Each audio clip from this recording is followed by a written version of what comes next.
What's going on, everybody? Welcome back to the channel and thank you for tuning back into another video. I apologize for the lack of content, the little hiatus of videos recently. It's been a crazy season of life. Jade and I got married and just the summer's been super crazy. Work's been really busy, and honestly I felt like I needed to take a break from social media, videos, editing, all that kind of stuff, just to keep up, for one, and I wanted to be present with her and kind of soak all that in. So yeah, now that we're catching back up, I'm excited to get back to it. We're back at Firebird Raceway this weekend, and I'm excited to continue the points chase. Kind of what's been going on in the background, I have been racing. There's been a few races that I've gone to, I just haven't videoed anything. But I am sitting second in the points in pro, I believe. I'm 2 rounds out of the lead, and of course those points are working towards the Division 6 ET Finals, which is in Mission, Canada this year. So to be honest, I really didn't plan on going, just because that's a pretty big haul, and it does rain up there quite a bit from what I hear. I've never been, but my whole thing this summer was, well, if I make just the team, I don't think I'm going to go, but they take the top 5 in points for the Race of Champions for the national championship down in Vegas, and hopefully I continue doing good, and if I do, I'm going to have to try to make that work, I think. So but yeah, we've been chasing the points, and then this weekend we're actually index racing too. So there's a 1050 index class off a 5/10 Pro Tree, I believe, so we're going to enter the Nova in that as well and give that a shot. It's just the boys this weekend out here. It's a beautiful weekend. Got the camper, the trailer behind it. Should be a good weekend of racing. Appreciate all you guys tuning back in even after the little hiatus. Actually, if my videographer for the wedding gets the video done, I'll post it at the end of this as well. That way you guys can see that. But yeah, we're ready to get back at it. The weekend kicks off tomorrow. We'll be in pro and then that 1050 index, and I believe we get 2 or 3 qualifying passes for the 1050 index. See how close we can get to it. All right, we're in the lanes for the first 1050 index qualifier. The car should be set up to run about a 1041 right now with the current weather, so my plan is to get down to about the mile-an-hour cone drop, and we'll see what that runs. The goal here is to get as close to 10.50 that you can get. They're going to take the top 8 cars, the top 8 qualifying cars, and we'll be running for a Wally.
That's our 3 test passes that we're going to get for today. They called pro right after that last 10.5 qualifier. But I ran that one all the way out through the 1,000 foot, that make sure I had that data. So I'm not going to go back up for that. But I just went and looked at the ladder and we made it in. We are sitting number 7 and we have to run our good buddy Davis Deming. So excited to give it a shot. I was 10 on the tree on that one, so hopefully we keep that up. And like I said, the top 8 run for a Wally. And then we're also in pro chasing the points, so it's gonna be a good day.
We're back out here for day 2 today. Hopefully have a little bit better of a day. Not how I wanted the 10.5. Well, not the way I wanted either class to go, but especially that 10.5 index class going red. I feel like I had a really good shot at that being the faster car versus Davis. I feel like if I was green, I know that I could run down there and fender race him, and but that's okay. He got his ice cream, so he's good there. But yeah, we're gonna be in pro today, just pro. So continue that points chase, and we got 1 round win yesterday. Need a few more round wins today to keep in the hunt, and we're sitting 2nd at the moment, and just need to keep climbing that ladder.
right, guys, that's going to do it for this video.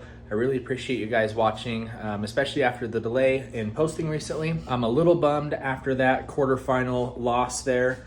I think I had that race won as well, but my car fell off about 200ths to the 60 foot, but all the other increments were totally fine, like what they normally are. The Hoosier compound I'm running is the DO5, which is their stickiest compound, so these tires really don't need a lot of heat at all to hook up. And so my guess is I probably just did a little bit too long of a burnout, got them hot, and that's what caused them to slip and slow down to the 60 foot. But it is all good. It was still a great day. The leader in pro and who I was tied with in second, they both went out first round. So I tried to capitalize on that as much as I could, and I secured my second spot, I guess. I was able to get some room there, and I'm only 2 rounds out of the lead. So it's looking good for the ET finals. We have one more race in a couple of weekends. It's a single Saturday, and that is the last race that counts for round win points towards the ET finals. So it's looking very promising that I'll be able to make the Race of Champions for the first time ever. So I'm very excited about that. We're probably gonna have to start planning our trip to Mission Canada here pretty soon. But yeah, so we're just gonna continue that points chase in a couple of weeks. We're gonna run the Nova and Pro again. And then I'm actually gonna bring my dad's car up here and install a delay box. And we're gonna go super pro racing in his. So try to switch it up, stay busy. That's when I do my best. So that's the plan. Thank you for staying tuned in, and we will catch you in the next video here soon.